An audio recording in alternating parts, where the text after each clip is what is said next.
कर्तबगार आणि किल्लेदार यांच्यापेक्षा जर श्रीमंत मुलगा तिच्या समोर आला तर ती त्याला सहज स्वतःच्या प्रेमाच्या जाळ्यात ओढते. आता फक्त खूप पैसे पुरवू शकणारा मुलगा प्रियासमोर आणायला हवा.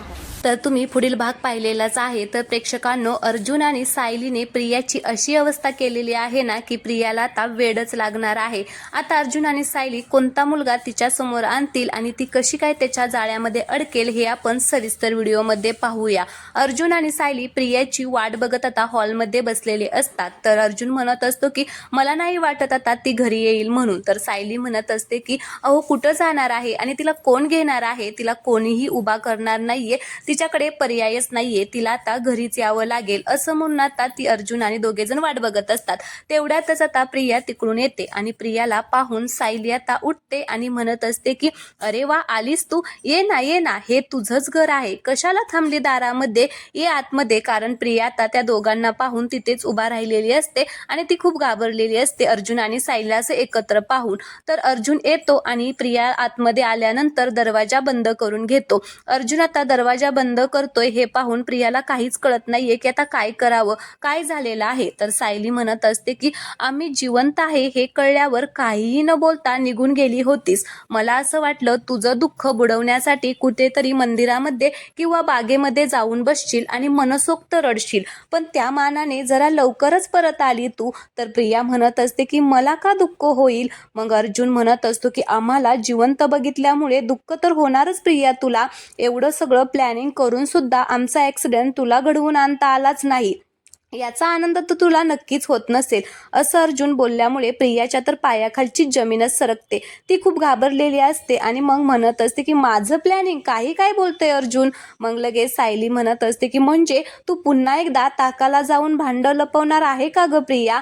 आता तरी खरं बोल, आता तरी कबूल करून टाक की तुला आमचा अपघात करायचा होता आणि तो करणारच होती तू, कारण आता तुझं खरं रूप सगळ्यांसमोर आलं असतं ना, म्हणून तू त्या ट्रकवाल्याला आम्हाला मारण्याची सुपारी दिली होती, हो की नाही, कबूल कर. आता सायली असं म्हटल्याबरोबर इकडे प्रिया खूपच घाबरते. तिला काय करावं काहीच कळत नाही. मग ती मनामध्ये म्हणत असते की यांना तर सगळंच कळलेलं आहे, मला तर आत्ता ह्या जमिनीने गिळून टाकलं तर बरं होईल असं मला वाटतंय. आता यांच्यासमोर जर मी माझी भीती दाखवली तर हे मला कच्चं खातील. आता मला हिम्मत गोळा करायलाच हवी असं मनामध्ये म्हणून ती आता प्लॅनिंग करते आणि म्हणत असते की अरे तुम्ही काय बडबडताय, मी तुमची कशाला सुपारी देऊ, मला काय करायचं आहे. मग सायली म्हणते की उगाच खोटं बोलून तुझ्या तोंडाची वाफ वाया घालवू नको प्रिया, तो अपघात तूच घडवून आणलेला आहे, त्याचे पुरावे आहेत आमच्याकडे. तर प्रिया म्हणते की मी असं काहीच केलेलं नाहीये, पण तुम्ही दोघं जिवंत राहिला म्हणून मला वाईट नक्कीच वाटतंय, हे मात्र मी नक्कीच कबूल करेल. तुम्ही जर त्या अपघातामध्ये गेला असता तर बरं झालं असतं माझ्यासाठी, खूपच चांगली बातमी झाली असती, पण आज नशीब तुमच्या बाजूने आहे, नेहमी तुमच्याच बाजूने राहील असं अजिबातच तुम्ही समजू नका. मग लगेच सायली प्रियाला म्हणत असते की प्रिया अगं कोणाच्या जीवावरती एवढा माज करत आहे, तुला काय वाटतंय, तुला कोण साथ देईल, तो महिपत का तो नागराज का ती तुझी साक्षी, कुठे गेली ना तुझे साथीदार, बोल ना तुला कोण साथ देणार आहे. तर अर्जुन म्हणत असतो की अगं बायको असं काय करते, नागराज आणि महिपत आता मरेपर्यंत जेलमध्येच राहणार आहेत आणि मरेपर्यंत पोलिसांपासून लपून राहणार आहे ती साक्षी, नाही का प्रिया. तर लगेच आता सायली म्हणत असते की अरे हो, तर मी विसरलेच, बिचारी प्रिया आता एकटी पडली ना. तर अर्जुन आता म्हणत असतो की तू सुटणार नाहीये प्रिया आता आमच्या तावडीतून, थोडीशी जरा सावधच राहा, कारण तुझ्यावर कधी कुठलं संकट येईल ना काहीच सांगता येत नाही. तर प्रिया पण आता रागाने म्हणत असते की लाखो संकट माझ्यावरती आलेले आहेत, पण मी त्याच्यातून सुटलेले आहे आणि आज म्हणूनच तुम्ही सगळ्यांना जेलमध्ये टाकू शकलास, पण मी आजही तुमच्या समोर इथेच उभी आहे, माझं तुम्ही काहीच करू शकला नाहीये, कळलं का, तुम्ही माझं काहीच वाकडं करू शकत नाही. त्यामुळे माझ्यावरती कितीही खोटे आरोप करून मला अडकवण्याचा प्रयत्न केला ना तरीही मी तुमच्या हाताला लागणार नाही. तर लगेच सायली म्हणते की अरे वा, आम्ही केलेले आरोप खोटे आहेत ना, मग इतकी का घाबरलेली आहेस ग प्रिया, तुला कोण म्हणलं. मग लगेच प्रिया म्हणते की तुला कोण म्हणलं मी घाबरलेली आहे, मी अजिबातच घाबरले नाहीये, मी कधीच घाबरत नाही. अगं सायली, तुम्ही जे माझ्याबरोबर काही करचाल ना ते मी सगळं मोडून काढेल, तुम्ही काहीच करू शकत नाही.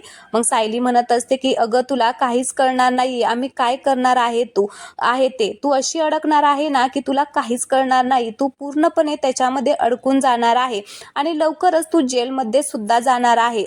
आजपर्यंत तू केलेल्या प्रत्येक पापाची शिक्षा तुला मिळणार आहे. आता लगेच प्रिया म्हणते की तुझं चॅलेंज ॲक्सेप्टेड. तुम्ही जो काही हा पोरखेळ सुरू केलेला आहे ना तो मीच जिंकून दाखवेल. मग सायली म्हणते की हा पोरखेळ नाहीये प्रिया, हे युद्ध आहे आणि हे युद्ध आम्ही जिंकणार आहे. हे माझे सुद्धा तुला चॅलेंज आहे आणि त्यावेळेला तुझा हा खोटारडेपणा सुद्धा तुझ्या उपयोगाला येणार नाही. हा माझा शब्द आहे प्रिया. तुझे आम्ही इतके हाल करू ना की तुझं एक एक पाप आम्ही सगळ्यांसमोर आणू की तू स्वतःलाच ओळखू शकणार नाहीये की मी कोण आहे.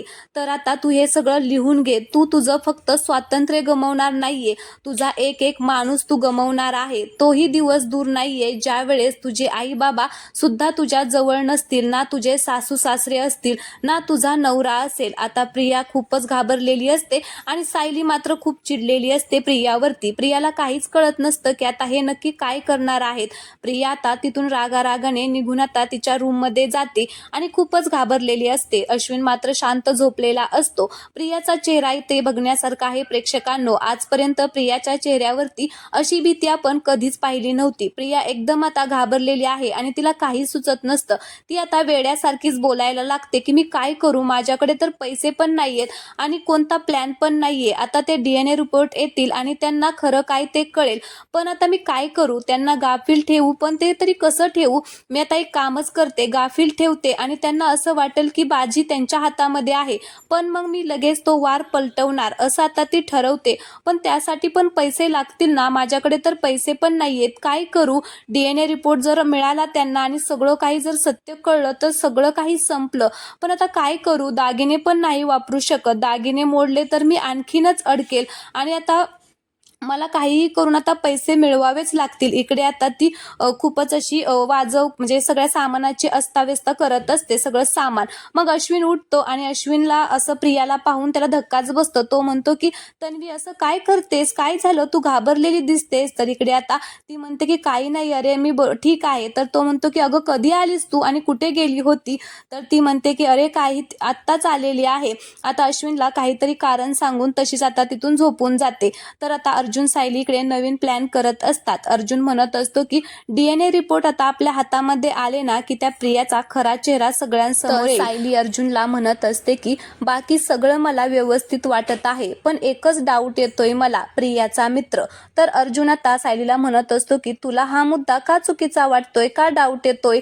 तर सायली म्हणत असते की कारण आपल्याला एकतर अजूनही कळलं नाहीये की सँडीच्या हाताला काय लागलंय आणि त्याचा आपल्याला कसा फायदा होणार आहे. तर अर्जुन म्हणतो की ते काही पण असू दे, पण या संधीमुळे ना आपल्या अश्विनचे डोळे नक्कीच उघडतील. तो प्रियावर आंधळा विश्वास ठेवतोय ना ते थांबेल. तर सायली म्हणते की तुमचं काही बोलणं झालं का एवढ्यात सँडी बरोबर. तर तो म्हणतो की नाही, थांब मी त्याला आत्ताच फोन लावतो, आपण बोलूया त्याच्याशी. तर आता ते सँडीला फोन लावतात. इकडे सँडी फोन उचलतो आणि म्हणत असतो की हा सर, अर्जुन सर बोला ना. तर अर्जुन म्हणतो की काही सापडलं का तुला. तर तो तिकडून सँडी म्हणत असतो की भरपूर मसाला सापडलेला आहे त्या प्रियाबद्दल. मी प्रियाच्या जुन्या बॉयफ्रेंडशी बोललो, त्या सगळ्यांनी मला एकच सांगितलं की तिने आमच्याकडून पैसे घेतले, आम्हाला लुबाडलं, आम्हाला फसवलं, हे सगळ्यांनी सांगितलेलं आहे आणि या सगळ्याचे पुरावे सुद्धा मिळालेले आहेत सर मला. तर अर्जुन सायली खुश होतात. मग आजचा भाग येथे संपलेला आहे. पुढील भाग आपण सगळ्यांनी पाहिलेलाच आहे की अर्जुन आणि सायली आता प्रियाच्या आयुष्यामध्ये एक श्रीमंत मुलगा आणणार आहे, ज्यामुळे तिचं खरं रूप सगळ्यांसमोर येईल. तर आजचा भाग आवडला असेल तर प्लीज चॅनलला सबस्क्राईब करा आणि व्हिडिओला लाईक करा. धन्यवाद.